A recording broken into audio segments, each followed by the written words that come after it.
In today's episode of the Having It All podcast, I'm talking about a therapy session I attended last week. It definitely gets real.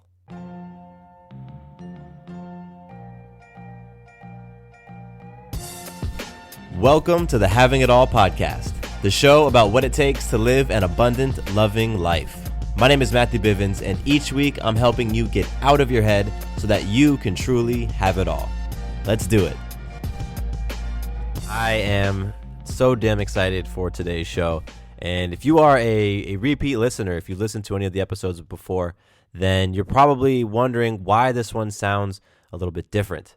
And the reason it sounds different is because today's episode is the kickoff to season 2 of the Having It All podcast.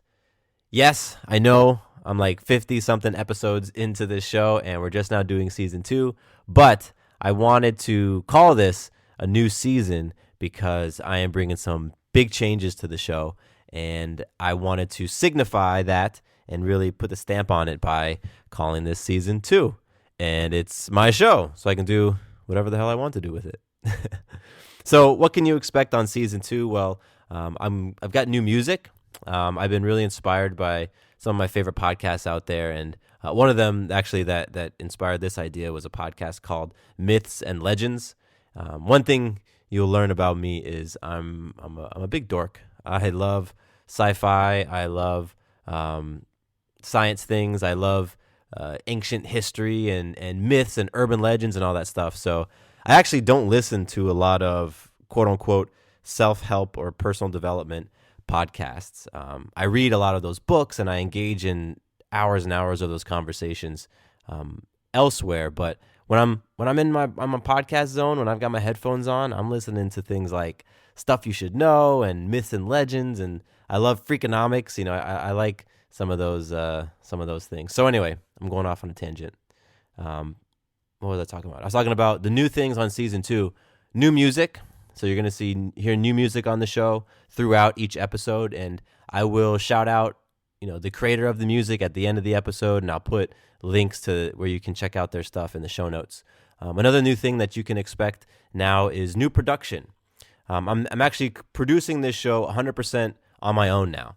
I did the first 50-plus episodes with a partner, my partner Jim, and I've talked a lot about Jim, and I mentioned in a previous episode that he and I decided to part ways totally amicably, and so now I am producing this show myself, and that means I'm doing all the editing, and I really have the creative reins on this sucker, and so I'm taking it to some interesting, fun, new places. And the third thing that you're going to notice new on the show are new segments. I've added 2 new segments that'll be on each episode, and I think they're incredibly important with the overall theme of this show and really the message and what I want people to get out of it, and that's, what it looks like to have it all in life. And remember, all is an acronym. ALL is abundant, loving life.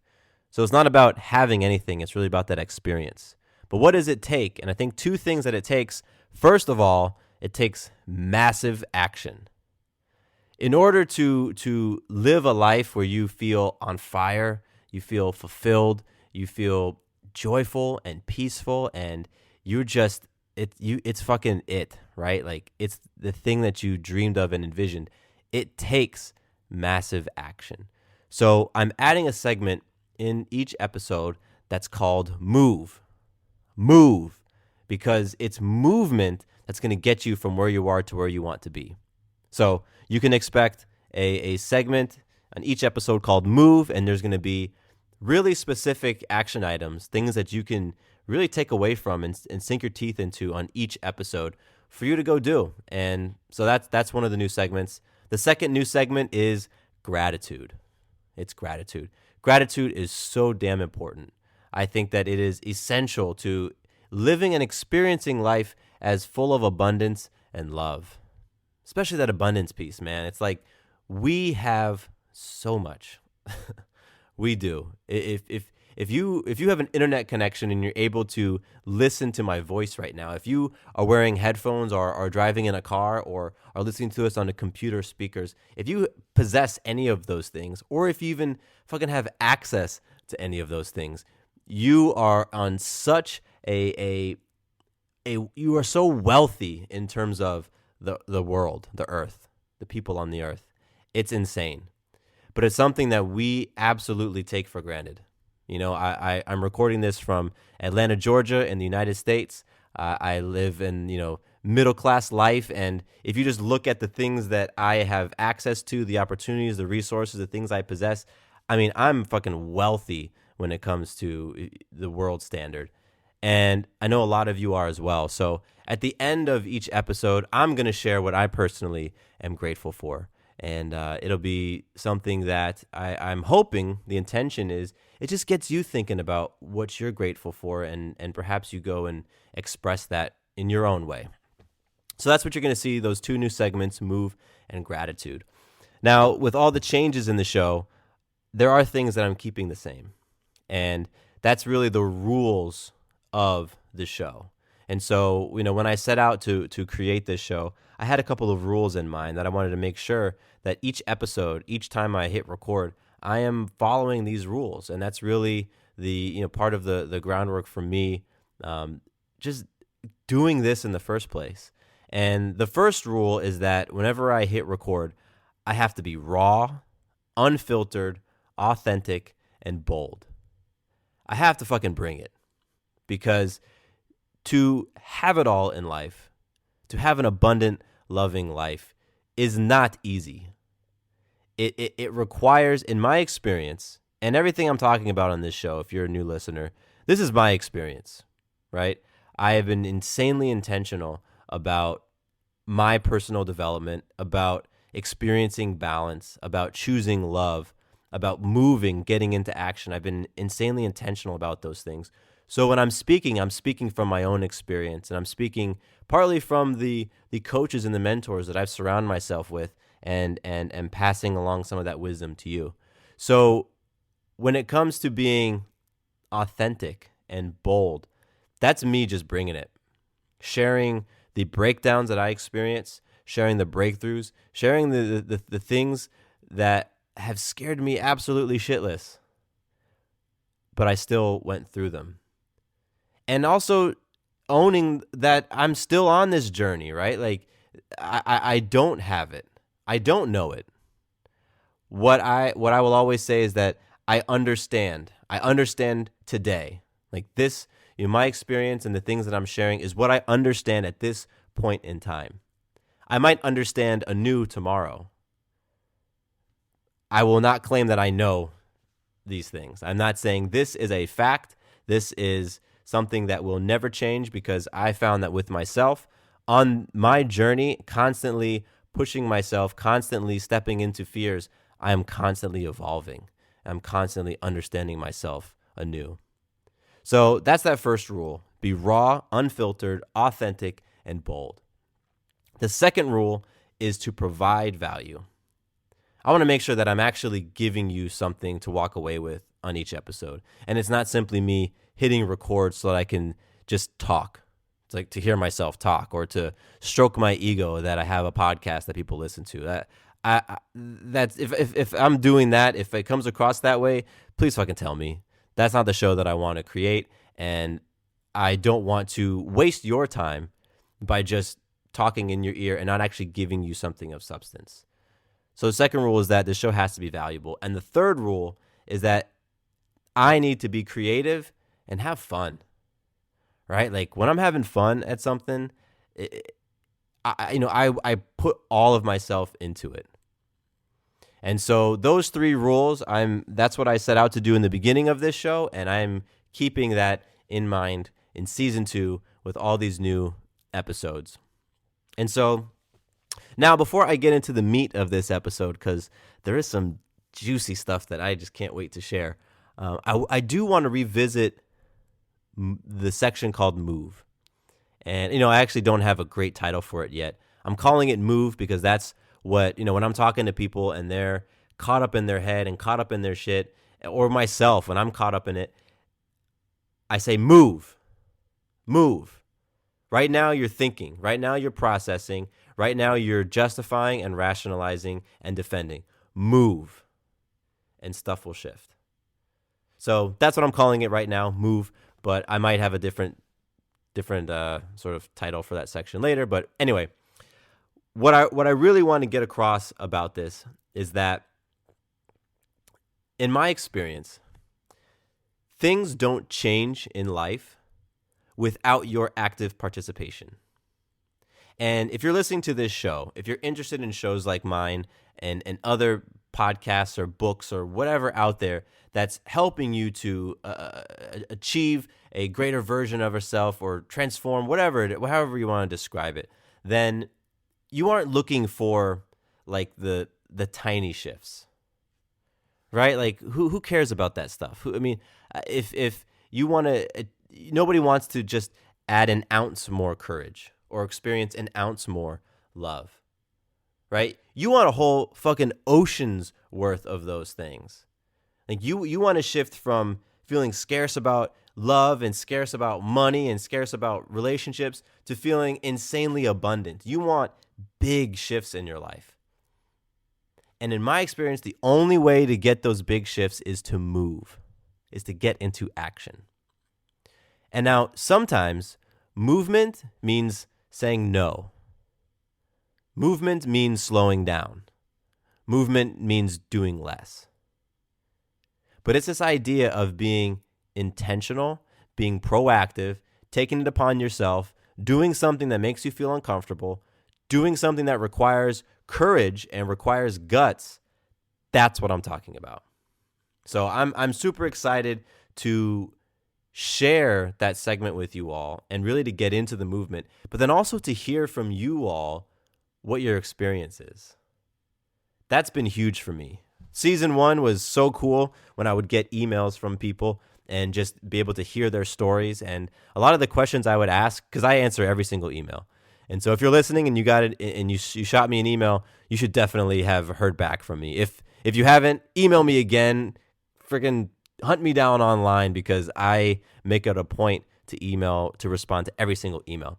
And if you did get a response from me, you will most likely have seen me ask you the question, what is the one thing that scares you shitless? That you know if you do it, it's going to move you closer to the place you want to be, the person you want to be, the feeling you want to have. Because, man, it's that movement. It's that movement. So that's all I wanted to say about that. And on that note, I think it's time to jump into today's episode, which is, it's a topic that is very relevant for me right now. I had a therapy session this past week. So what's today? Today's Friday. And on Tuesday, I had the second ever therapy session that I've had in my life. And I want to give you guys some background on it because that'll help to shine some light on why that's significant. About 6 months ago, a big fight happened in my family. My father and my youngest sister got into a physical fight. They went down. And that's the first time anything like that has really happened in the family. So it stirred up some shit, right? And there's been a lot of breakdown from this experience, a lot of breakthroughs in this experience, a lot of just stuff that had been bubbling under the surface for years got brought up, and it got messy, and it got personal, and it got emotional. And this was 6 months ago. And so until really 3 days ago, my father and my sisters hadn't spoken. And that's really unprecedented in my family for folks to go long periods of time without speaking. A couple of weeks perhaps, but not 6 months. So there was a fight. There was a lot of shit that got stirred up. No communication for 6 months. Breakdowns all over the place happened between myself and my sisters and my dad, myself and my mother. I mean, all sorts of shit was going down. And I had a profound realization after just witnessing some of these attempts at communication between the family that we were not, at this moment where each of us were, we were not going to move things forward. Despite us having the desire to move things forward, we all had an end result in mind. We did not know how to get there in a powerful way. And so what I wanted to do was bring in a therapist to sit in on a conference phone call that included myself, my father, my two sisters, and have them basically act as a mediator, as a third party, and to help us create empowering communication. Not even empowering, just fucking effective communication. Just to be able to express ourselves and do it in a way that the conversation actually moved forward, as opposed to ended in name calling via text or hanging up or just not going anywhere, because that had been the case in previous attempts. So that's what went down a few days ago. It was fascinating, and I want to get into the experience a little bit, but I want to talk real quick about the impact that I was seeing with myself and with my family members, the impact of the extreme communication breakdown that we were experiencing. And so the first thing that I noticed what was happening with this communication breakdown was that there was like zero trust amongst people, right? The trust was so low that any type of idea or suggestion, any conversation broke down. And anything potentially constructive never hit its designated target. It never resonated. It never incepted. Another impact from this communication breakdown was that there was an insanely high degree of tension when people were around one another. This could be, we had Thanksgiving was just a couple weeks ago, and my sisters and I were all in the same room, and that shit was tense. It was tense between myself and my sister. Like we were experiencing the impact of having not had powerful, effective, kind conversations in a while, right? Like the dinner fucking sucked. My heart was beating most of the time. I was sweating and like all this stuff. And that's my sister. I mean, that's a family member. So, I'm judging my reaction, but it was because of all the communication breakdowns, man. It wasn't flowing. So the tension was high, and I was taking things personally. And so was she. So just the inability to separate what was being said versus from who was saying it is something that I've witnessed happen as a result of this communication breakdown. And here's an example, because that may not make a lot of sense, but here's an example. My wife and I have a daughter, 3 months old, and I'm biracial. My mom's white, my dad's black, and my wife is white. So my daughter is 3/4 white, 1/4 black. Yeah. And so there's a lot of my sisters and I have this sort of relationship where we are, we can like fuck with each other. We can make jokes, and when the trust is high, and when we're all vibing with each other, some of the things that we say, if y'all heard it, you'd be like, damn, this is they're like cutting deep, but it's just jokes between family members. And I'm sure you all listening have some of these types of conversations with your family. Like it's just banter. It's back and forth. It's fun. And so my sister during Thanksgiving, she said something like, "You guys have a white baby. What are you going to do about that?" And she said it in total jest. She said it as a joke. She was trying to break the tension. But my trust in her and my love tank with her was so low that everything she said I was taking personally. And I took that very personally. And that's just an example of what happens when the communication breaks down. So another impact of our family communication breakdown was that when we would have conversations and we would, people would say, "I want you to do this. I want to see this from you." And the other party would say, "Okay, I can do that." It never happened. That one thing that we each wanted to see from the other person, it never happened. And it was fascinating to see that become a pattern over and over in text messages or phone calls or live conversations. People would, we would come to a place where we would agree on some sort of action being taken. We might even write it down, but then a few days, a week, couple weeks go by and the action wasn't taken. And so when that happens, you feel pissed off, you feel hurt, you feel betrayed, you feel all these different things because that person didn't actually take anything, seemingly didn't take things from the conversation and put them into practice. I've got two more. I got some notes here. So I got two more little bullets of the impact of the communication breakdown that I experienced. Another one was a lack of feeling understood, not feeling understood. And what was really fascinating about that is if you were to listen in on our conversations, you would hear us say, I get you. I totally get where you're coming from. I understand what you're saying, but blah, blah, blah, blah, blah. Like that was a common way that we were communicating. I get you. Yeah, I hear you. You're pissed. You're sad. Yeah, but blah, blah, blah, blah. And that just did not lead to anywhere effective. The final impact of the communication breakdown was that folks were feeling, myself included, probably myself primarily, feeling defensive and feeling like I needed to justify everything. So again, an example of a conversation, I would say, or somebody would say, listen, I feel horrible for what happened. I really do. I hate it. But it wouldn't have happened if you weren't such a bitch. Like that was the type of communication we were having. And so you can see why shit was breaking down. So all this is providing context and background as to why I felt we needed to bring in a third party to help move things along. So I want to talk a little bit about things that went down on the call.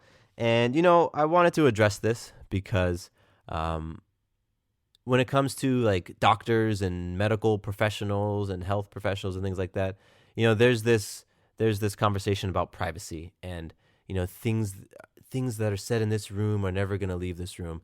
And I think keeping things in secrecy is bullshit because I don't think there is any secrecy. Who you are behind closed doors, who you are in the office or the meeting that you go to where it's like things are safe in here. Like that's the real you. And that real you absolutely comes out when you step into the real world. When you get into conversations and conflicts and things like that, that real you comes out. I guarantee it. Just put yourself in a stressful situation and you will see the real you come out. And so, this show is about transparency. Go back up to the rules, right? One of my rules is being authentic and unfiltered. Transparency is part of it. I should even put that word in there because transparency is like what you see is what you get. I'm transparent. It's all out in the open. And so that mixed with the authenticity, that's what I'm committed to bringing each week. So yes, I understand that, a therapist's office or a phone call type of thing that we experienced is many times like you don't talk about what goes on. But you know what, man? That shit was real. It happened to me. And I talk about the things that happened to me because I totally believe that my breakthroughs can become your breakthroughs. And my breakdowns can become aha moments for you. And so that's what I'm bringing. So here's a quick breakdown of what went on in the call. On the call itself was myself, my father, my two sisters, and the therapist. This was the first call, I believe, that's of many. So, it wasn't as if we were trying to resolve everything in one 60-minute session. But we kind of got into it. And I didn't say anything except for the introduction and goodbyes at the end because there was a lot that needed to be said between my siblings and my father, and a lot of questions and seeking to understand and reframing done by the therapist, which was awesome to witness. For somebody who's very interested in turning over the stones and revealing fears and insecurities and then facing them and confronting them and transforming them, it was very cool for me to watch a professional do it like live. It was really cool for me to be a part of it. So anyway, yeah, man, stuff got real on the call. And a lot of it was just folks airing out how they felt. Just like, I felt hurt when. I feel hurt when. It really makes me sad to hear that, my daughters don't want me in your life, or that you can go on without having a relationship with me. Like, that was one of the things my dad said really made him feel sad. And it was just a very, the call needed to happen. And one of the coolest things that came out of it was just to see communication happen, to actually experience communication happening, because it had not been happening for 6 months. And so I think one of the biggest takeaways that I got from this call, there was a lot of like, damn, okay, moments. One of the biggest takeaways happened when my father said that over the course of, I don't know, I think we went back 5-10 years, over the course of, let's just say 10 years, when my father and sister have had conversations, he had been listening to her. He had listened to her, but hadn't actually been hearing what she was saying. So she had been saying, I want these things from you. I want to see you put an interest into the things that I'm passionate about. My sister loves horses. She's been riding horses since she was 4 years old. She said, I want you to show an interest in my horseback riding. I want you to show an interest in my job. I want you to show an interest in me and who I've grown into as a woman. I want you to reach out to me. I want you to call me once a week. Text me a couple times a week. I want to see and feel your love. And my dad said, okay, I can do those things. And for 5-10 years, that's what the conversations were, and that's what my dad's response was. Okay, I can do those things. But there wasn't adequate follow-through. It might happen for the first few days after the call, maybe a week, but it would drop off. And that lack of follow-through led to very intense feelings of hurt. My sister felt like she couldn't trust what my dad had to say. That he just says what she wants to hear in that situation. He's just paying her lip service. And my parents are divorced, and my dad has dated other women since the divorce, and so it fed these feelings, these stories that my sisters had, that my father cared about the women and their families more than he cared about us, because they could see the energy and the effort he was putting into them, but they weren't feeling it come back. They could see the energy and effort that he was putting into these women and these women's families, their kids and all that, but it wasn't coming back to them being my sisters. And they felt that he was being a shitty dad. And it was a profound experience for me to hear my dad say, like, listen, I've listened on these conversations, but I really didn't hear what you were asking for. It didn't incept. And what was wild is he's like, it didn't incept because I'm just working on surviving myself. I'm just working on my day-to-day, just getting through moment to moment. That it's been a real challenge for me to focus on anything else. And man, that level of honesty from both parties, from my sister to share how she was feeling, and my dad to say what he was experiencing, like, that shit just led to such an unlocking of understanding. That's what it is, right? Like, we want to be understood. We want to be loved. In that moment, as my siblings and my father were becoming vulnerable and were sharing how they were truly feeling, they were helping one another understand what was going on. Because before that, it was just all these stories that had been created. Well, you're an asshole. You're a shitty dad. You don't care about us. Those are stories, man. And then it's so easy to find validation for our stories. It is so easy. Our egos are so masterful at that. We have so many years' experience of confirming the stories that we create. So it was those moments of vulnerability on this call where the stories were being rewritten. I won't say they were completely rewritten, because those stories had incepted over years. Years of lacking the follow through, years of missing experiences and not keeping your promise, and like that shit is a strong story. But on Tuesday, it started to break down a little bit because the true person was being revealed. Like, I'm fucking flawed.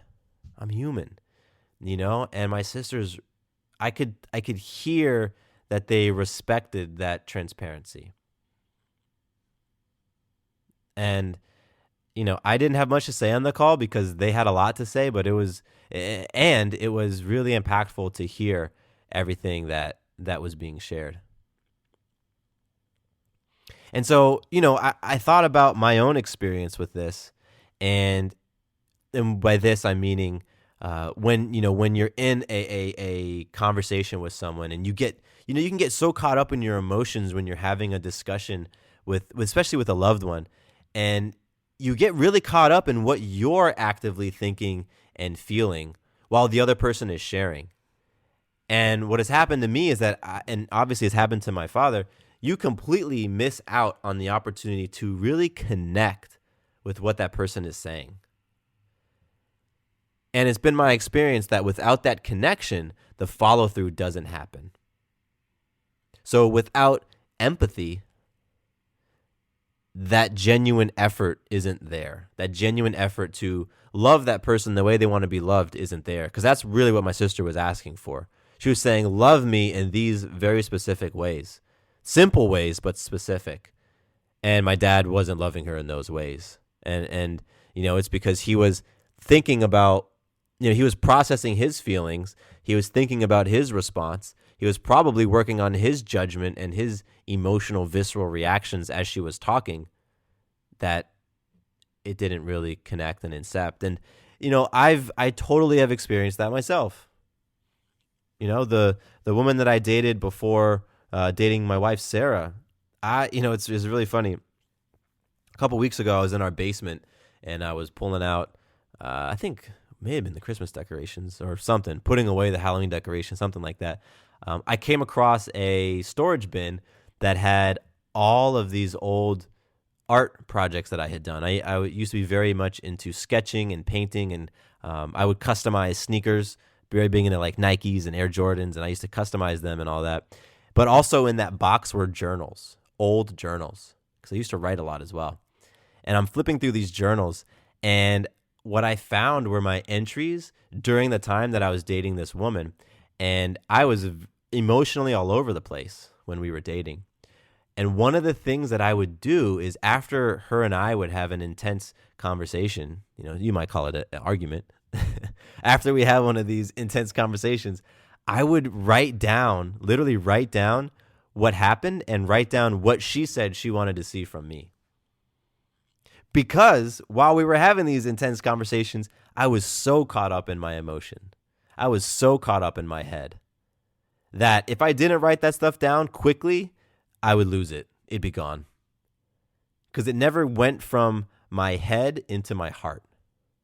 Because I was stuck in my ego. So I could fucking identify with my dad. I guess, I'm, I don't know the saying, like, is father's son or something like that. But yeah, like, I get it. I get it. So the conversation with the therapist on Tuesday was the second time that I've had any sort of therapy session, formal therapy, because I am in a weekly accountability group, and that shit has been as profound as any therapy that I've been to in terms of breakthroughs and accountability and living a principled life, being loving and kind. So although I haven't done a lot of traditional therapies or counseling, I absolutely have a consistent group that I seek to for feedback that helps me heal and grow. I believe that's insanely important if you are interested in creating massive shifts in your life, in different areas, whether it's mentally, socially, physically, emotionally, spiritually. I think it's such a powerful tool to have a group of people hold you accountable. So anyway, I'm getting off topic, but yeah, that's really, that breakthrough that I had with just connecting with people as they're speaking, and really, really just understanding where people are coming through and being vulnerable, and not trying to be understood in conversations, but rather seeking to understand. And that's going to take us into the move segment of this episode today.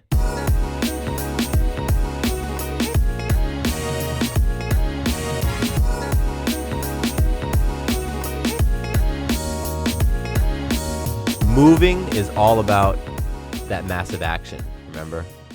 And so remember, today, you want massive results in your life. You don't want to feel an ounce of it. You want to feel that whole ocean, right? And so today's movement is about empathic listening. Empathic listening. So what is that? That's where you are listening to a person in a conversation with the goal of connecting with them on a heart level. Not on an intellectual level, but on a heart level, with empathy, truly understanding where that person is coming from. So I want you to think about this. What is one relationship in your life right now that is not where you would like it to be? It could be with a spouse, a sibling, a friend, a parent, a child, a coworker, whatever. What I want you to do is to practice empathic listening with that person. And I want you to pick that relationship that you know is just off the rails right now. You know it, and you've been avoiding it. Pick the one that makes you feel the most anxiety as I'm talking. The one where you're like, fuck, I don't want to do that. That's the one that you go and you really try this. No, not even try. You do it. Take the massive action. Move. If you've ever read Stephen Covey's 7 Habits of Highly Effective People, then this is habit number 5. Seek to understand before being understood. That's what we're talking about today. And so here's what you do. I'm going to walk you through the steps so you can practice this with that person. The first and probably the most important is that you let that person speak first. You let them speak their piece, and you do not interrupt them at all. No matter what comes up for you, no matter what emotions, no matter what they say that pushes your buttons and hits those triggers, they call your mama a fat slob, it doesn't matter. You don't interrupt. You simply listen until they are complete. And while you're listening, you're turning off your ego, you're turning off the voice of your emotion, you're turning off the voice of your logic, and you're working on getting out of your head and connecting with them on a heart level. When they're done, you ask them, are you complete? And they're done when they say, yes, I'm complete. At that point, what I want you to do is to summarize back to them what they said. So when they're complete, you can say something like, okay, what I understand you to say was blank. And you just go and you summarize as best as you can what they said. What you're looking for when you're done is for them to say, yes, that's what I was saying. I feel understood. If they say, no, that's not what I said, then you guys go back and you say, okay, share again. What were you saying? And go again. And you repeat this. You go back and forth as long as it takes until they say, yes, that's correct. I feel understood. That's when the walls come down. And that's when the breakthroughs can happen. Once somebody feels understood, that's when your message, whatever it is that you want to communicate to them, that's when it can actually be received. And when that communication is actually able to flow, that's when the healing can happen. But not when the egos are clashing. Not when everyone is clamoring to be heard. Not when you're saying, yeah, I get you, but. No. Shit does not work then. And I know that you've experienced it. We all have. We've all totally experienced a conversation, a heated emotional conversation with a loved one that broke down. where both parties were trying to be understood and didn't give a shit about understanding the other person. That's not what you're after. So if you need to, rewind this a little bit and you can listen to the steps again, because it's very simple. It's very, very simple, but it can create such a profound impact in a conversation. And it's not easy. It's not easy. It's simple stuff, but it's not easy. And it's not easy because it really takes someone with an emotional maturity and the ability to say, you know what? I want this end result in this relationship, and I'm willing to put down my armor, put down my weapons in order to get there. And sometimes the person that should be the one stepping up, should be the one saying, hey, listen, I want to understand you. Sometimes, and probably oftentimes, they will not be the one to initiate. You will have to be the one to initiate. And here's a great example. My sister, the one who got in the fight with my dad, has been unwilling to initiate with my father. Unwilling. She's like, nope, I didn't do shit. He hit me. I am not going to. Why do I have to be the one to reach out? And if that's you, then guess what? That might be your massive action. That might be your massive action, because that's where you're most stuck right now. Most stuck in your ego and your rightness. If you're saying, well, they need to be the one, keep talking like that and just see how much movement happens, how much resolution, how much healing. Because you aren't coming from a place of love when you're saying stuff like that. So taking massive action many times is about being proactive and being the first one to lay down your weapons and say, you know what? What I would like to create in this relationship is blank. And I'm willing to put this down, set aside my ego, set aside my fear, and choose love and allow you to speak, because I truly want to understand you. That takes maturity, man. It really does. And so I found a quote that I think sums up this stuff pretty nicely. And I'm going to read that now. And it says, we all rejoice in hearing those three little words, I love you. Beneath these three words are another three. I get you. It is when we feel truly understood that we feel as if we are being truly loved. Understanding and love, man, they just go hand in hand. And so when you're seeking to understand people, if you're employing this technique, people are going to feel more loved by you. And that creates bridges. That shit creates bridges that can span not talking for months or decades. I'm experiencing it in my family, and I'm very excited to see where this process continues to flow. And I'm excited to share with you all some more results and some more breakdowns and breakthroughs that are coming out of this very live, very real, very raw experience that I'm going through with my family right now. And so I want you all to experience massive results. And what that means is you've got to move. You've got to move. So hit me up. Once you've listened to this episode, once you've grown the cojones, taken the courage and applied it, taken that massive action, I want you to hit me up and tell me what happened. And you can email me. My personal email address is mattcbivens@gmail.com. That's mattcbivens@gmail.com. Email me. Tell me what happened when you put this into practice.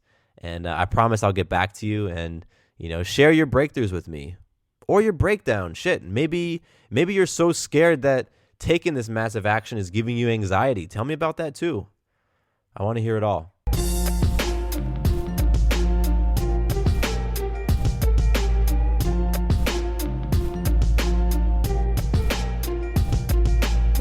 Today's gratitude goes to Maxwell and Joachim Karud for the music used in this episode.